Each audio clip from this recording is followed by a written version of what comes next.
Corona वैश्विक महामारी के खिलाफ लड़ते लड़ते अब हम अनलॉक 2 में प्रवेश कर रहे हैं और हम उस मौसम में भी प्रवेश कर रहे हैं जहां सर्दी, जुकाम, खांसी, बुखार ये सारे न जाने क्या क्या होता है, ये मामले बढ़ जाते हैं। ऐसे में मेरी आप सभी देशवासियों से प्रार्थना है कि ऐसे समय अपना ध्यान रखिए। साथियों, ये बात सही है कि अगर कोरोना से होने वाली मृत्यु दर को देखें तो दुनिया के अनेक देशों की तुलना में भारत संभली हुई स्थिति में है। समय पर किए गए लॉकडाउन और अन्य फैसलों ने भारत में लाखों लोगों का जीवन बचाया है, लेकिन हम ये भी देख रहे हैं कि जब से देश में अनलॉक 1 हुआ है, व्यक्तिगत और सामाजिक व्यवहार में लापरवाही जरा बढ़ती ही चली जा रही है। पहले हम मास्क को लेकर,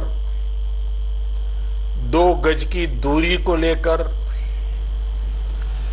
20 सेकंड तक दिन में कई बार हाथ धोने को लेकर बहुत सतर्क थे,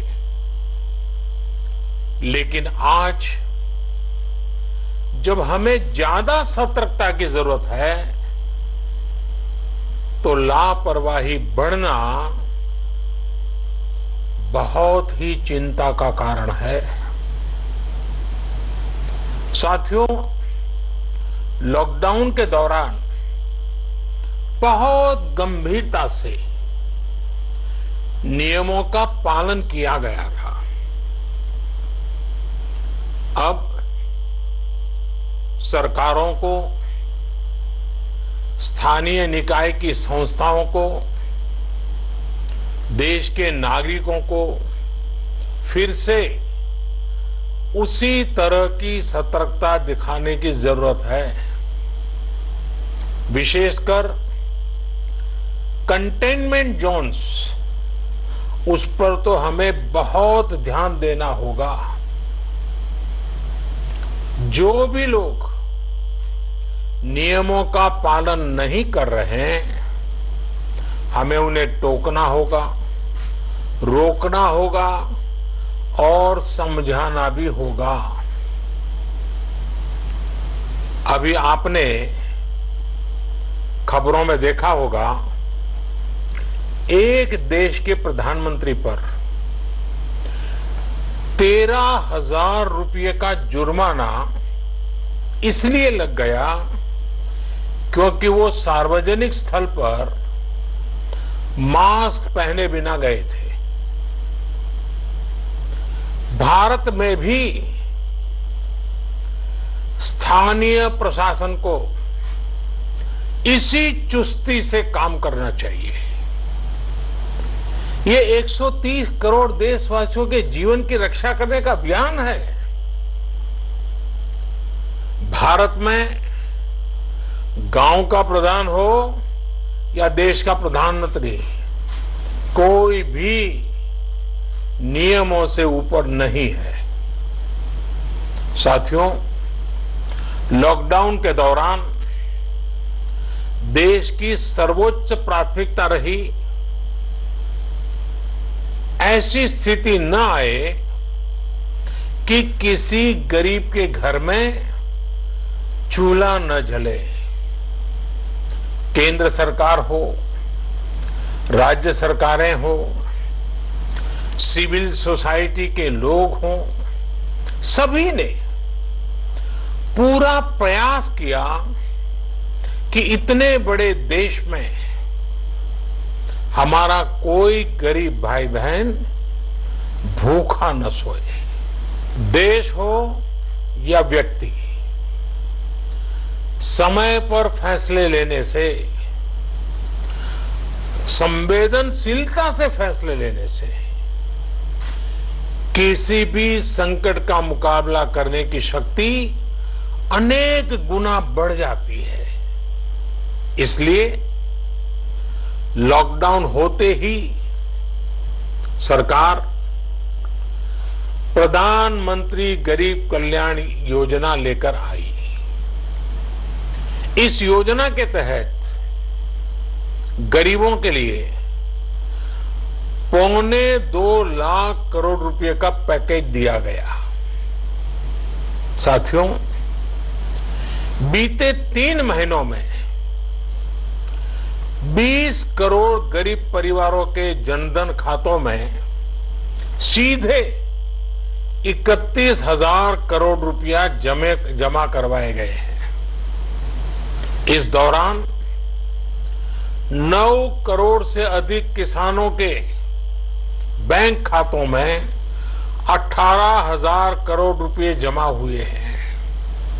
इसके साथ ही गांवों में श्रमिकों को रोजगार देने के लिए प्रधानमंत्री गरीब कल्याण रोजगार अभियान तेज गति से आरंभ कर दिया गया है। इस पर सरकार 50,000 करोड़ रुपए खर्च कर रही है। लेकिन साथियों, एक और बड़ी बात है जिसने दुनिया को भी हैरान किया है, आश्चर्य में डुबो दिया है।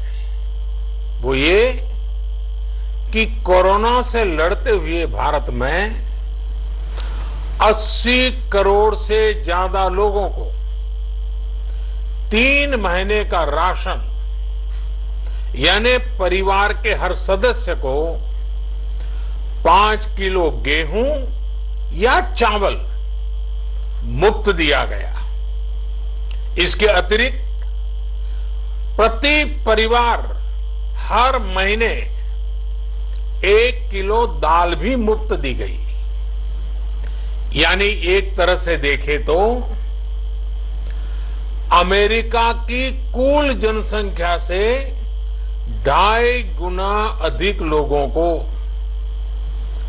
ब्रिटेन की जनसंख्या से 12 गुना अधिक लोगों को और यूरोपियन यूनियन की आबादी से लगभग 2 गुने से ज्यादा लोगों को हमारी सरकार ने मुफ्त अनाज दिया है।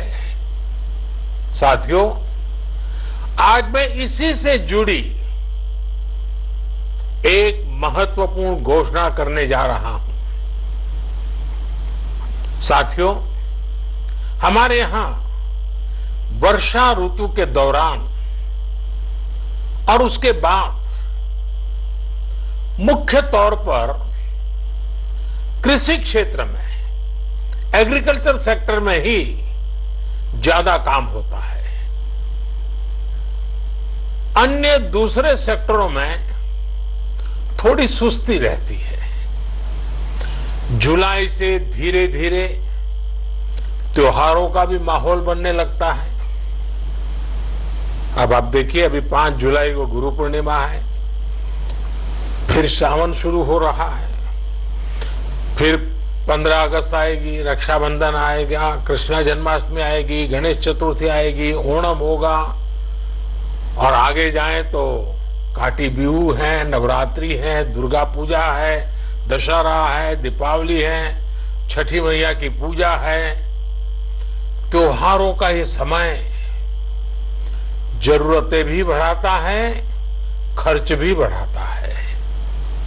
इन सभी बातों को ध्यान में रखते हुए ये फैसला लिया गया है कि प्रधानमंत्री गरीब कल्याण अन्न योजना का विस्तार अब दिवाली और छठ पूजा तक, यानी नवंबर महीने के आखिर तक कर दिया जाएगा। यानी 80 करोड़ लोगों को मुफ्त अनाज देने वाली ये योजना अब जुलाई, अगस्त, सितंबर, अक्टूबर, नवंबर में भी लागू रहेगी। सरकार द्वारा इन 5 महीनों के लिए 80 करोड़ से ज्यादा गरीब भाई बहनों को हर महीने परिवार के हर सदस्य को 5 किलो गेहूं या 5 किलो चावल मुफ्त मुहैया कराया जाएगा और साथ ही प्रत्येक परिवार को हर महीने 1 किलो चना भी मुफ्त दिया जाएगा। साथियों, प्रधानमंत्री गरीब कल्याण अन्न योजना के इस विस्तार में 90,000 करोड़ रुपए से ज्यादा खर्च होंगे और अगर इसमें पिछले 3 महीने का खर्च भी जोड़ दें तो ये करीब करीब 1.5 लाख करोड़ रुपया हो जाता है। अब पूरे भारत के लिए हमने एक सपना देखा है। कई राज्यों ने तो बहुत अच्छा काम भी किया है। बाकी राज्यों पर भी हम आग्रह कर रहे हैं कि इसको काम को आगे बढ़ाए। और काम क्या है? अब पूरे भारत के लिए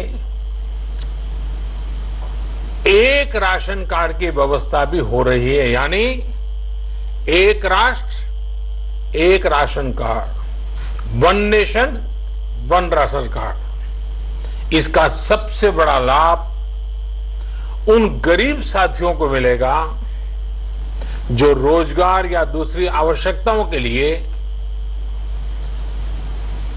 अपना गांव छोड़ करके कहीं और जाते हैं, किसी और राज्य में जाते हैं।